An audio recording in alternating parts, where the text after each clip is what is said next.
how's it going, guys? Welcome to VFG Movie Reviews, and this is my review for Rambo. This is a part of the attack of the franchise, Rambo, where we are covering all the Rambo films. Give us a like, give us a subscribe. Thank you. And now let's get right into this review for Rambo. For a reboot, and this it was a sequel slash reboot. They're reintroducing the Rambo character to the world, and I have mixed feelings on this. Do I believe they took the violence way over the top? Yes. Do I think they needed that? It's a yes and no, and I'll get into it in a second. Sylvester Stallone plays Rambo, just very damn good. They add one of my favorite characters, one of my favorite actresses to this movie, Julie Benz. She is awesome, and when she talks to John and gets John to take her to Burma for this church, like, John's like, unless you're taking guns, you ain't helping nobody. And they do. They see that everything that they do doesn't do anything to save these people. It's just the way life, the way life is in that region, and it's fucked up. It really is. It's really bad. It's really fucked up. You can tell she is just a torn, she doesn't know what she's gonna do. When she gets captured, she absolutely knows she's in a bad spot if nobody comes and saves her. The general guy, who is an absolute guy, he gets everything he deserves. This man gets everything he deserves in this movie.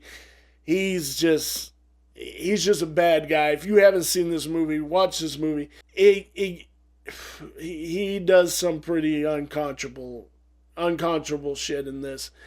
He's a very disgusting guy. But you know what's going to happen to Julie Benz if nobody gets her help. And I think that's where the use of the violence is. That they needed to show that this is not an okay place. You are not in a place where you should be at all. And it's a really, really bad idea. And and the only reason after Rambo takes him upriver and he just slaughters the shit out of the pirates, and he's like, you still want to go up? It's your choice, and it's only your choice. I'm not listening to anybody else but you. And she's like, yes, I still want to go. And he just knows they're fucked.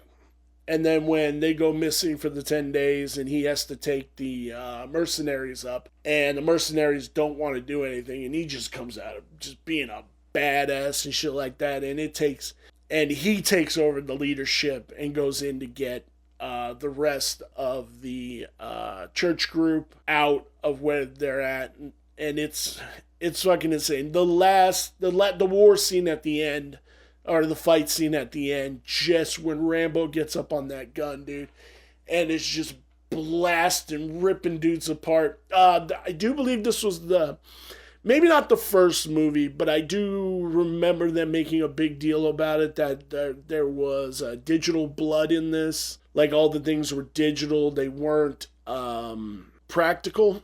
I do remember another story that this is when they were all, like, Sly's how old when making this movie, and he was jacked as he was, and it was revealed he was, like, taking human growth hormones. Not necessarily steroids, but a human growth hormone. And he was jacked in this movie, dude. Like, his arms were fargin' massive. Even when he went on to do the Expendables, dude, he was just jacked beyond belief. And I like that he goes home, and he goes back to his family. We don't get to see who our Rambo is. We assume it's his dad or his mom. I don't think we ever do get to meet his dad or mom. In the next one, I know he's in New Mexico, but I don't think we ever get to see John's family. At least I don't think I remember him having anything to do with John's family, because I think he helps a friend's daughter or something like that who's getting trafficked in the next one. But this is an outstanding reintroducing of the character to everybody, and it's well worth it. Where does this lie on my 5-star review scale? The story is a 4. The cinematography is a 3.5. The characters are a 5. The design is a 4, which brings our total to 4.125. Woo! I'm sorry, guys. I've been sick and a little out of it. Sorry about that. Give us that like. Give us a subscribe. Guys, if you've seen this movie, let me know down in the comments. I'd sure love to have a conversation with you, as always. And I will see you in my next review. The King Cobra is the deadliest cobra.